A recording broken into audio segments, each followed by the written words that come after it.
Magandang umaga, gandang tanghali, gandang gabi sa ating lahat. Tayo ay may pupuntahan sa araw na ito. Pupuntahan natin si Vanji. Tingnan natin kung ano ang kalagayan niya ngayon kasi meron siyang sakit. So, samahan niyo ako mga ka-blessing. At sa araw na ito, ako ay nagpapasalamat sa Diyos dahil tayo ay magkakasamang muli.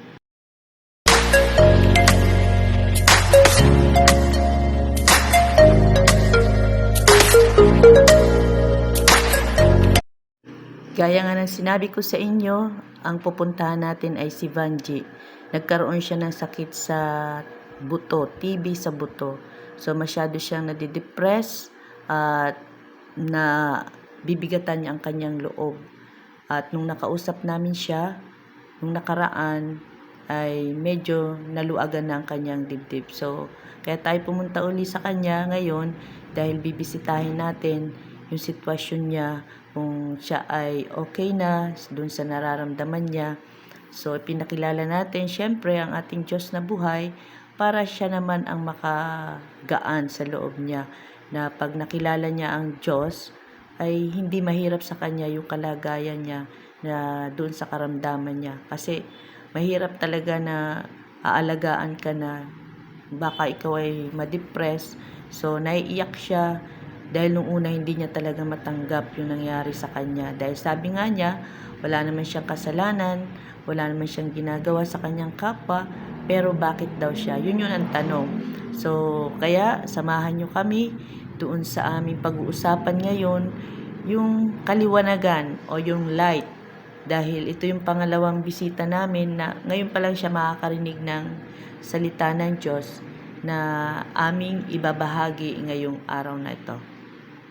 Pero, sabi niya, kung kikilalanin lang siya ng sanlibutan, sino man tumanggap sa kanya at sumampalataya sa kanya, ay bibigyan niya ng karapatan maging anak ng Diyos. So yun, kapag tayo sumampalataya, tatawagin na tayo ng Jesus. Lalo na ikaw, dahil ikaw ay tumanggap sa Panginoon, tinanggap mo siya bilang sarili mong tagapagligtas. Kasi nung tayo tumanggap sa Panginoon, doon nagsisi tayo sa ating kasalanan. Ang mababaw man itong malalim, kailangan natin isabihin sa Panginoon, at masabi naman natin yun, ito yung pangako pa ng Panginoon na pwede mong panghawakan. Kaya ang gusto ng Panginoon, kung tayo ay naniniwala sa kanya na tayo, wala na iba. Kasi siya rin ang gumawa doon. Siya rin ang ibigay ng karunan. Ba't ba pupunta doon?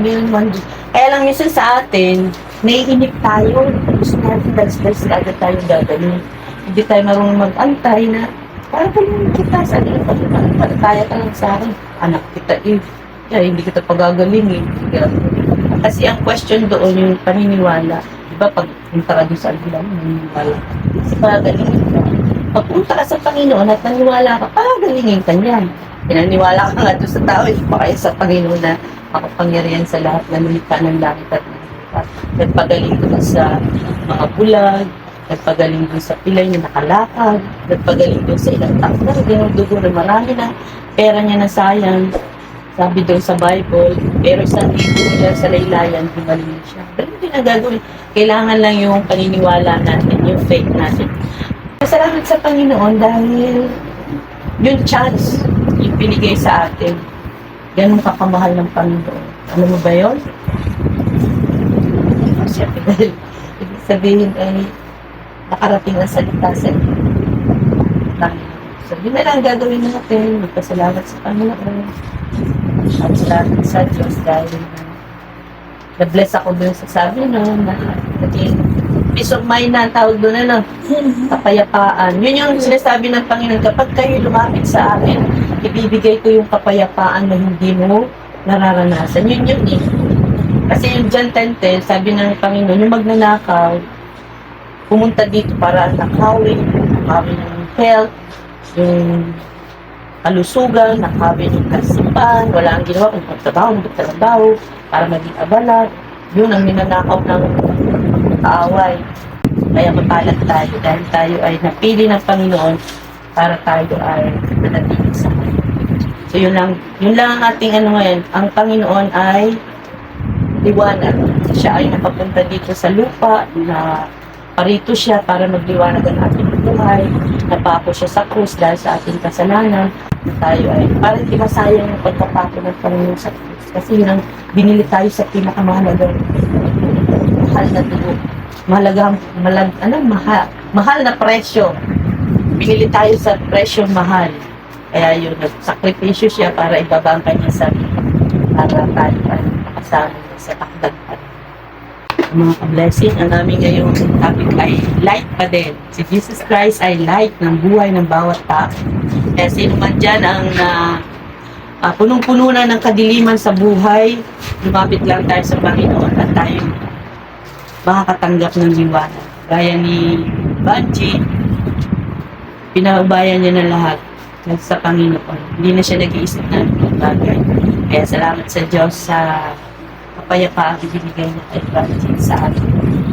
Tayo ang conflict, tayo manalamin. Ayan. Gabi na.